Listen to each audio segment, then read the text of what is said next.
empires do not begin or end on a certain date, but they do end, and the West has not yet come to terms with its fading supremacy. At the end of every empire, under the guise of renewal, tribes, armies, and organizations appear and devour the heritage of the former superpower, often from within.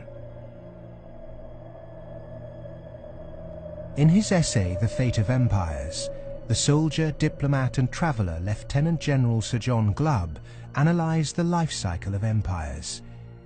He found remarkable similarities between them all. An empire lasts about 250 years, or 10 generations, from the early pioneers to the final conspicuous consumers who become a burden on the state. 6 ages defined the lifespan of an empire. The age of pioneers, the age of conquests, the age of commerce, the age of affluence, the age of intellect, ending with bread and circuses in the age of decadence. There are common features to every age of decadence. An undisciplined, overextended military, the conspicuous display of wealth, a massive disparity between rich and poor, a desire to live off a bloated state, and an obsession with sex.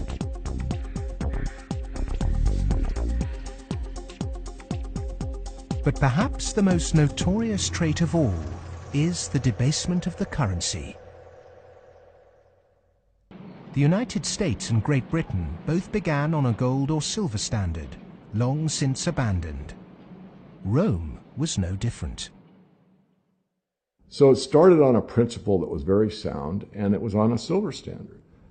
But as it corrupted further and further and further, the Roman denarius got to the point where it was basically a copper coin, and they learned how to plate, and it was washed in silver, and in circulation the plating came off.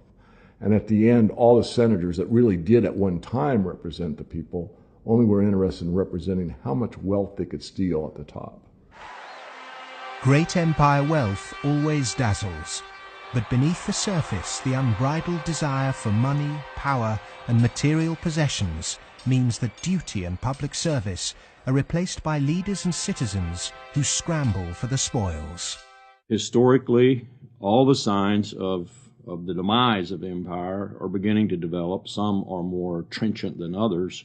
This current financial and economic crisis, that sort of thing always accompanies the demise of empire. The people of Rome were constantly being distracted by the gladiatorial events, and the politicians knew that they did this. Whenever there was unrest among the people, they had a huge event going on, and they created a new event with lots and lots of gladiators, and every day we're doing that. That is a common trait of declining empires. And so today in the United States, for example, you find a tremendous emphasis on all kinds of television programs that distract people from what's really going on. Sports is a big part of that, as it was in the gladiator times. In essence, we've been lulled into a lethargy, and we've accepted it. Just as our sports stars today earn vast sums, so did Roman charioteers. In the 2nd century, one by the name of Gaius Apuleius Diocles amassed a fortune of 35 million sesterces in prize money, equivalent to several $1 billion today. Strangely, perhaps, there's another profession that is disproportionately hallowed as an empire declines. The Romans, the Ottomans, and the Spanish all made celebrities of their chefs. And this again is typifying the end of an empire, where things were so great, we have this last oomph of momentum that we used to be great, and we felt great, and we don't feel it anymore. So everyone is out searching for it. Well, maybe it's in the best food, or the best clothes, or the best music, or the best movies, or a reality TV show, or another magazine. But you can never get enough of what you don't need. What you need is a strong moral conviction that is pervasive throughout the society, and integrity reigns.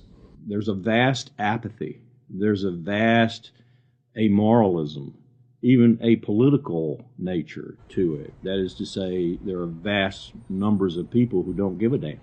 And so there's this natural, I suppose, entropy. Any living organism, which an empire is, of course, over time dies. Question is, how does it die? Does it die in a violent cascade of events, or does it die over a long period of time? The baby boomer generation were born into this age of decadence.